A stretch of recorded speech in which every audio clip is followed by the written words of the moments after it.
Or would you expect more juniors to come into Yeah. that stage, or we do not pick them because obviously it might be too mentally draining for some of the junior ones to go in? Because you went to the Olympics under 20. Yeah. It was like 30 under 20. It's scary because she's to Brazil, still quite young. Like how did you find that whole experience for yourself? Was that your first major event? Well, for senior level. So my first major was, I think I was 17. I made the European champs team in, I should know when that was. Can't even remember where it was. I think it was in 2013. I can't remember where it was. It was somewhere. Somewhere in Europe. 2013, I think. So that was my first one, coming off the back of World Juniors, which is the same year, 2014. And I think it was a weird experience for me because I just wanted to make the team. So I didn't expect to make the team. That wasn't my aim at all that year. It's just making the team. I was like, cool, that's great. Next year was the World Champs, 2015. Again, I was just like so happy to make the team. And once I got there, I was disappointed in my performance, but like my aim was just to get to World Champs. That point. And then by the time I got to the Olympics, it was like my third major champ. So I wanted to do well. I think I went into that. Like I made the final. I wanted to make the final on that. Again, I was like, right, I've kind of done what I need to do. How old are you again, if you don't mind me asking? 22. 22. Okay, so bearing in mind that you are still quite young, it's interesting that you no longer have that, like I'm still young, I'm looking to gain experience, blah, blah, blah, because you already have that. Yeah. How would you speak to like an athlete who's probably just a couple of years younger than you, trying to do the same thing? What kind of advice would you give them going forward? Because you're still like on the really young side of being in the senior team. It is weird because I started when I was 5, so I've been doing this a long time. And I think I need to kind of remember how old I am. Like at the end of World Champs, I was just so upset with how I performed, and I need to think like I am still 22. I am still learning. Although I have been in the sport a long time, there is still things I like I'm learning now. So I'd probably just say enjoy every opportunity.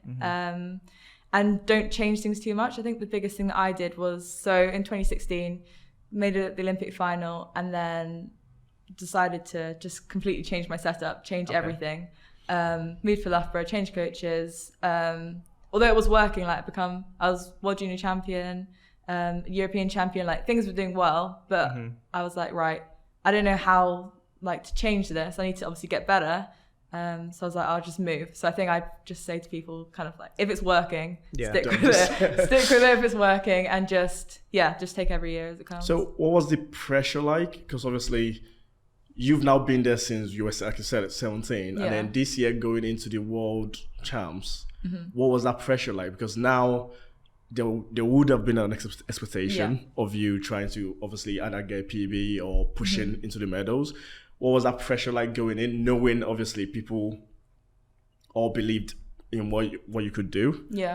And after your last jump, because I was watching that, and after your last jump, you seemed so disappointed. Yeah.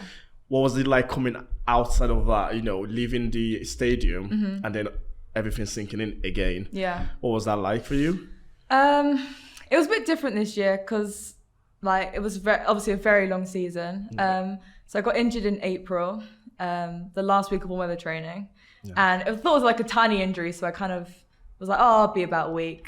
Wasn't a week, 2 weeks. Like it took about a month to kind of get over it, but I wasn't really training properly in that time. And by the time the injury felt like it had gone, I was like, cool, like just straight into training now, straight into competition. So I went straight into the first Diamond League of the year, which was Oslo for me. Yeah. And jumped 185, which is probably like one of the lowest I've jumped on an international scale for a few years. So that really kind of hit me because I was like, I actually went straight into competition, but I haven't done the training to compete. So then that was kind of playing in my mind. And then throughout the season, it just kind of went down and down and down, to be honest. But so, I moved coach mid-season. So I went from training in Loughborough to coming home and training my dad again. And the competitions weren't great. And then British champs, so luckily kind of built it back up again. became British champ, 94, which qualifying for Doha. So it was all kind of getting better and better by then. But I think the time I got to Doha, I was done.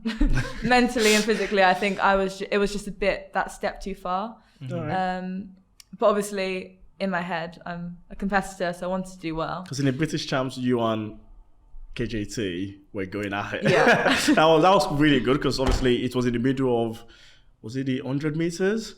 Or the 2, and like, the 2, I think. they kept having to stop everyone just for you guys to jump. And, you know, in that moment where you did make the jump, it was amazing, because you were both like really happy for each other at the same time, and just knowing you were going. Yeah. And going back to your dad again, was he there this time? Yeah, he was there this time.